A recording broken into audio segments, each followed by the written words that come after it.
Okay, for this part of the demo, we are going to discuss installing BBUs into the CGR chassis.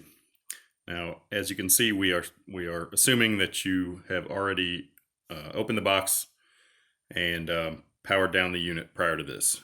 So there are certain situations when you're installing the BBU 1 or 2 when you can have the unit powered up, but we're going to be installing BBU 0, which requires the unit to be powered down. So if you need instructions on how to open the chassis, just go see our prior video on that. Okay, so again, assuming the box is open and you have no BBUs installed and the power is down, we're going to proceed with battery installation. Now there's one other thing I need to mention here. Cisco indicates that the BBUs are potentially susceptible to damage from ESD discharge.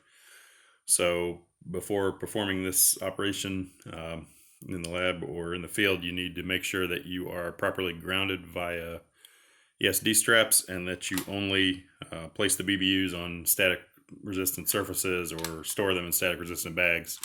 So again, we're just using Cisco's guidance on that, so I'm going to go ahead and mention that. Okay, so once you're set there, next I'll just go over the kind of the anatomy of a Cisco BBU. So they are designated by number, so each unit can hold up to 3 batteries, so between 0 and 3 total. They are numbered 0, 1, and 2, and they're numbered by the order in which they are installed in the chassis. So the first one that's bolted here to the door of the chassis is always BBU 0, and it's also the one that's connected to the battery harness cable here. That's always BBU 0, and then subsequent ones that you stack on top will be BBU 1, and then if I had a third, it would be BBU 2. So just keep in mind that's always going to be the order they're numbered. Now, just to talk about some of the items on the battery here that are important. On the bottom, you have a female connector. This connector connects to the battery harness in the chassis, and that's always the bottommost BBU, the one that's bolted directly to the door. That's the only time that connector is used. Every battery has one, but we will only be connecting that to the bottom one of the chassis. The rest of the BBUs, number 1 and 2, if they are present, connect through these other connections here on the front and back of the battery. So in that way, these batteries are daisy chained together. So you have here on top another female connector. So once we install the first battery, that'll be placed like so.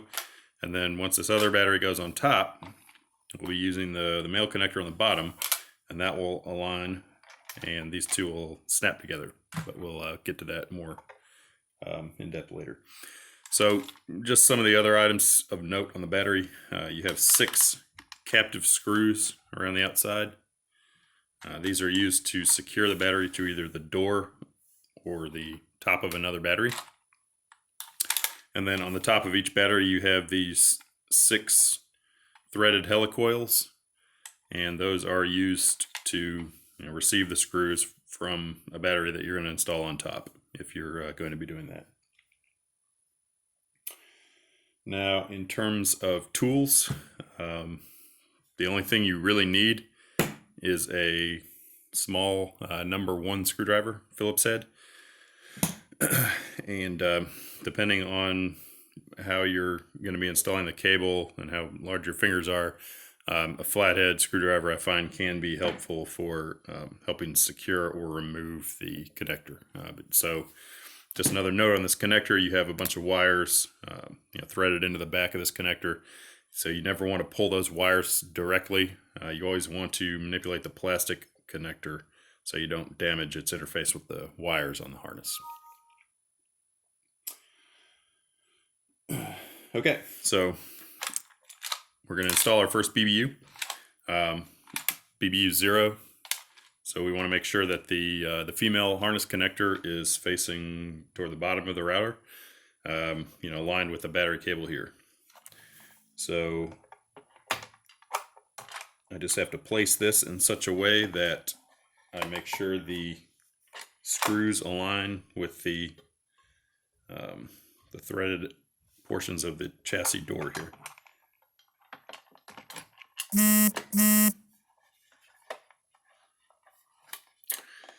Now, Cisco torque spec for these screws is between 6 and 7 inch-pounds, not foot-pounds, 6 or 7 inch-pounds, which is very little. Okay, so my torque wrench does not go that low, so that's just barely beyond hand tight. So now, just for expedience, I'm going to use the electric driver to get these started. I'm not going to bottom them out even to hand tight. I'm just going to get them going a little bit, and then I'm going to finish it off with the hand screwdriver, and just very lightly. These not need to be tight at all. Okay.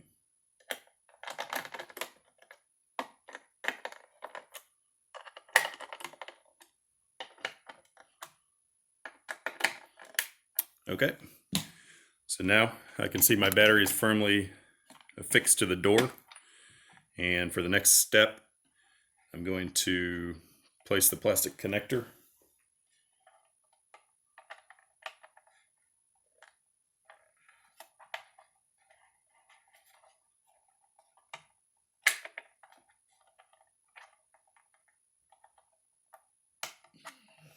Okay, I got that aligned and pressed in. And as I mentioned before, you can, depending on what kind of leverage you need, you can also use the edge of a flat blade screwdriver to help press it into place. All right, now that battery is secured. Okay, now we are going to install the second battery to demonstrate the daisy chain ability. The unit can hold up to 3 batteries. If you were going to install a third, it would be just like this. You would just install the third one on top. So you can see that the female daisy chain connector is now at the top, and I'm looking at the bottom of my second battery, and I can see the male part of the connector is here. And then I have the same captive screws, the same helicoils here, so I'm just going to align those just like I did with the door. And you want to make sure that you can feel that connector come together, and you should have a completely flush fit along the side of the battery. It's here, so check both sides, make sure there's no gap anywhere. And once that's achieved, you know that you have the screws aligned with the helicoils and the battery underneath. So again, I'm just going to use my electric driver to just barely get these started to save some time. I'm not bottoming them all the way out, because if I do that, I'm going to over torque them.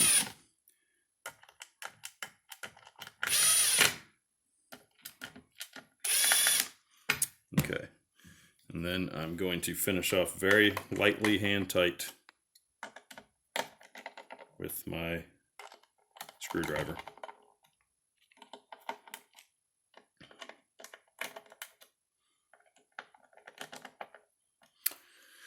All right, done. So the batteries are together, properly installed, and I am now ready to close the door and power on the unit.